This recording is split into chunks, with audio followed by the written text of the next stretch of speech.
नमस्कार दोस्तों, story audio book Mumbai channel में आपका स्वागत है। अगर आपको यह कहानी पसंद आती है तो चैनल को सब्सक्राइब करें। तो चलिए शुरू करते हैं।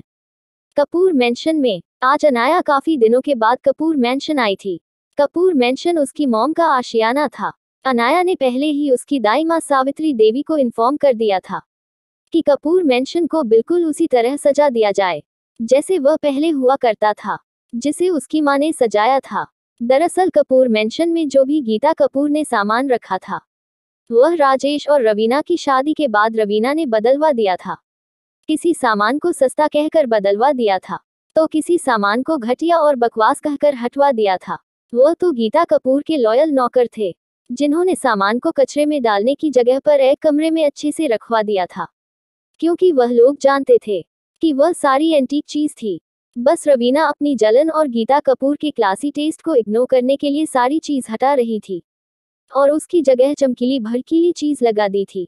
और उसने दिखावे के लिए एक तस्वीर भी लगाई थी जिसमें रवीना और राजेश थे, और जगह जगह पर जानवी की तस्वीर भी लगाई थी जिससे यह लगे कि यह घर उनका हो। अनाया ने वो सारी चीजें भी वहां से हटवाने को कह दिया था। अनाया गौर से पूरी विला में देखती है। जो भी चीज राजेश, रवीना या फिर जानवी से रिलेटेड थी उन चीजों को पहले ही जला दिया था। यहाँ तक कि उनके कपड़े भी डोनेट कर दिए थे और जो भी एंटीक चीज थी उन्हें मार्केट में भेज दिया था। पूरे विल को वापस पेंट कर दिया था, बिल्कुल उसी तरह जिस तरह से गीता कपूर ने इसे बनवाया था। यहाँ तक कि गार्डन के फ्लावर्स भी बदलवा दिए गए थे।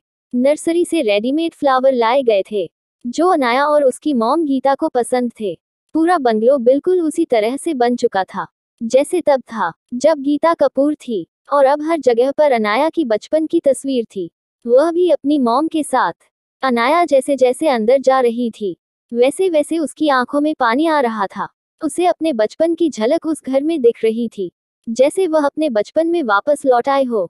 उसे जगह जगह उसकी मॉम की और उसकी यादें दिख रही थी, जैसे वह गार्डन में खेल रही हो। यह सब कुछ याद करते हुए अनाया की आंखें लाल हो रही थी और वह घर के अंदर जा रही थी। इस बार हर्षवर्धन भी उसके साथ था, क्योंकि अब उसे किसी चीज का डर नहीं था।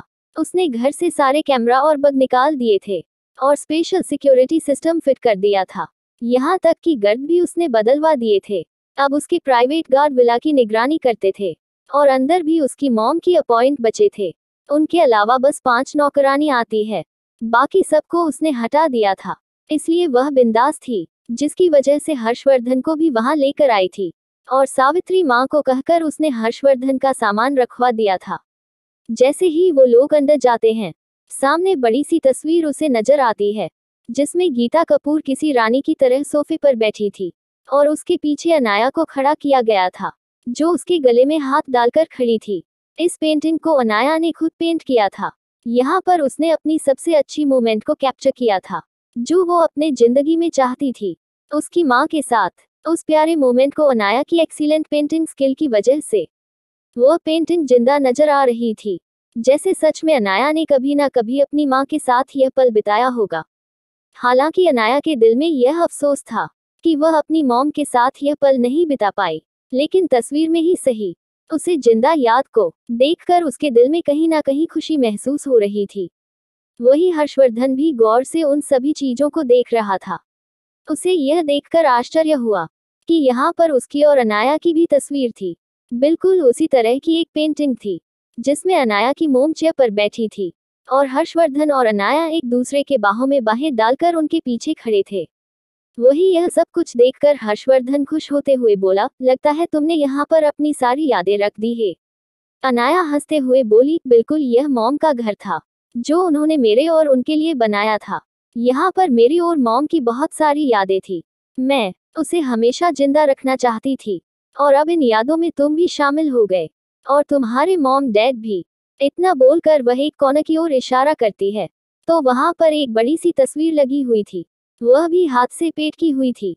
तस्वीर में 5 लोग थे, जिसमें सबसे पहले अनाया की मॉम, उसके पास अनाया, उसके पास हर्षवर्धन और हर्षवर्धन के पास उसके मॉम डैड थे। यह तस्वीर किसी राजाशाही खानदान की रजवाड़े की शान दिखा रही थी, जिसमें हर किसी ने काफी राजकीय पहनावा पहना था, वह भी ट्रेडिशनल, और 5 लोग खड़े थे। उनके आसपास का ओरा भी नायाब और काफी मिस्टीरियस दिखाया गया था। वह तस्वीर जिंदा के साथ साथ बहुत खूबसूरत भी थी। उसे देखकर हर्षवर्धन की आंखें भी लाल हो गई, क्योंकि उसे अपने पेरेंट्स, माता पिता को याद किए हुए काफी वक्त हो चुका था। जब से उसे पता चला था कि उसके मॉम डैड जिंदा है, तब से तो उसके दिल से एक बोझ सा उतर गया था, और अब वह उन्हें याद करके मायूस नहीं होता था। आज कितने वक्त के बाद उनकी तस्वीर अपने सामने देखकर वह खुश हो गया। वह मुस्कुराते हुए बोला, बीवी, यह तस्वीर तो हमारे घर पर होनी चाहिए थी। तुम्हें उसे यहाँ नहीं, हमारे मेंशन पर लगाना चाहिए था। यह सुनकर अनाया हर्षवर्धन की ओर देखकर बोली, अगर तुम्हें पसंद आई तो तुम उसे वहां भी ले जा सकते हो। इसे यहाँ से हटवा कर तुम इसे वहां लगा सकते हो। वैसे भी ज्यादातर हम वहीं पर रहते हैं। यह सुनकर हर्षवर्धन खुश हो गया, और उसने तुरंत अपनी सेक्रेटरी रजत, जो उसके ही पीछे आ रहा था, उसे कहा, इसे तुरंत ब्लू हिल वाले हमारे विला पर लगा दो। वह भी बहुत अच्छे से। सेक्रेटरी ने भी तुरंत अपने गार्ड्स को इशारा कर दिया, और वह तस्वीर वहां से ले जाने को कहा। हर्षवर्धन अनाया अभी विला को देख ही रहे थे। तभी हर्षवर्धन अनाया को अपनी बाहों में कसते हुए बोला, वैसे बीवी, तुम जैसा चाहती थी वैसा हो चुका है। जिंदल भाइयों को तुम्हारी इंफॉर्मेशन मिल चुकी है, वो कभी भी आ सकते हैं। अनाया एक गहरी सांस लेकर अपने कमरे की ओर जाते हुए बोली, ठीक है, तो आगे के तमाशा की तैयारी करते हैं और हमारे दुश्मनों की नींद उड़ाते हैं। इतना बोलकर वह अपने आईब्रो उठा देती है, जिसे उसने किसी के नाक में दम करने की ठान ली हो। हर्षवर्धन भी उसके पीछे पीछे जाने लगता है, क्योंकि उसने भी यह विला अपने सामने से कभी नहीं देखा था। वो भी चाहता था कि वह अनाया के आशियाना को देखे, क्योंकि यहाँ अनाया की खूबसूरत यादें थी। वो भी बचपन की प्यारी नटखट सी यदि उसकी बीवी की। वो अभी यहाँ की हर चीज देखना चाहता था। क्या इन यदि में कोई डालेगा खलेल? अगर आपको अगला एपिसोड चाहिए तो लाइक करें, कमेंट करें और चैनल को सब्सक्राइब करें।